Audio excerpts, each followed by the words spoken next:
আজ রাঁধছিলাম হইছে ঢেঁড়স আর সাজনা দিয়া কৌড়া। আমরা কিশোরগঞ্জের বাসায় ঢেঁড়স সাজনার কৌড়াই কয় এটারে।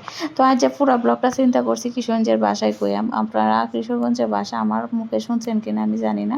তো আজ লইলছি এনে ঢেঁড়স আর লইলছি হচ্ছে সাজনা দিয়ে রাঁধালাম কৌড়া। তো আমি কৌড়া লেগে প্রথমে সর্ষে নিছি, সর্ষে আমি 2 রকমের সর্ষে নিছি, কালা সর্ষে আর সাদা সর্ষে। সাদা সর্ষে এগুলারে আমি আগে ভিজাইয়া রাখছি, ভিজাইয়া রাখিয়া আর এনে নিছি হচ্ছে রসুন আর কাঁচামরিচ আর নিছি পেঁয়াজ আর কাঁচামরিচ কাটতে লইছি আগে।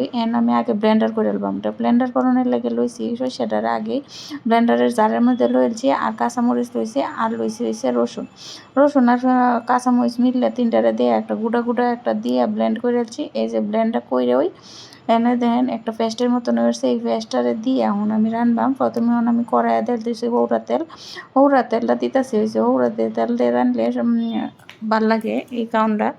আপনারা বাড়িতে চেষ্টা করে দেখতে পারেন। আমি আগে পেঁয়াজ দিয়েছি, পেঁয়াজটারে বাজি হইতে এলাম হয়েছে ঢেঁড়সটি আর দিয়েছি হয়েছে সাজনাটি দিয়ে ভালো মতো বাজলবাম।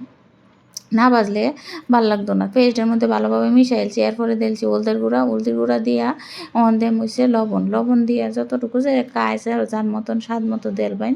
কারণ হয়েছে লবণ তো আর বেশি খাওয়ানোর জিনিস না, এর লেগে লবণ একটু আমি পরিমাণ মতোই দিছি। আমার যতটুক লাগবো আমি ওটুক দিছি। দিয়ে আমি কিন্তু ভালোভাবে এই যে হলুদ আর মরিচটা মরিচ না হলুদ আর কি এনে দিছি আমি সে লবণটা দিয়ে আমি ইউজি গোটা দিয়া এই যে একটু ডাইকে দিছি। কিন্তু আমি দেখুন একটু পানি বেরিয়ে উঠছে ঢেঁড়সের মধ্যে আর সাজনার মধ্যে যে পানিটা আছে এটা কিন্তু বাইরে উঠছে। বাইরে আমি একটু লাড়াগাটা দিয়া এখন কিন্তু আবার একটু ডাইকে দিয়ে যাতে নরম হয়। এখন কিন্তু পানিটা শুয়াই গেছে কারণ কিন্তু আমি জাল একটু কমাই দিলাম। কারণ হচ্ছে জাল কমায় না দিলে ফুটে যাইব গা। আমি কিন্তু এনে কোনো পানি ব্যবহার করতেছি না, খালি ভাজা হইব। খালি পানি ব্যবহার করলে কিন্তু ঢেঁড়সটি নরম হয়ে পড়বো, সাজনাটি সিদ্ধ হইতো না। কম কমায় জালতে করণ লাগবো।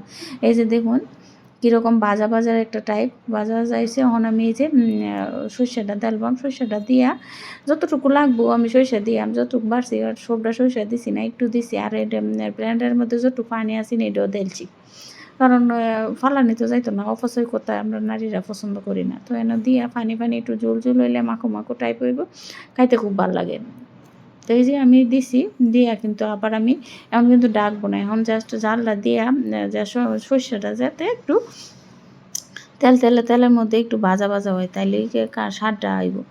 এই যে আমি লাড়াগাটা দিতেছি এই সর্ষেটা দিয়া একটু বেশি কিন্তু জাল দেওয়া যেত না। বেশি জাল দিলে সর্ষে কিন্তু আবার তিতো হয়ে ওরাটা তিতো হইব। তো আমরা কৌড়াটা রান্না কিন্তু আমার শেষ। আমি কিন্তু পরিবেশন করে ফেলতেছি। এই যে আমার ঢেঁড়স দিয়ে সাজনার কৌড়া রাঁধছি। এই কৌড়াটা গরম ভাতের সাথে খাইতে কী যে স্বাদ লাগে। ব্লগটা কেমন লাগলো অবশ্যই জানাবেন।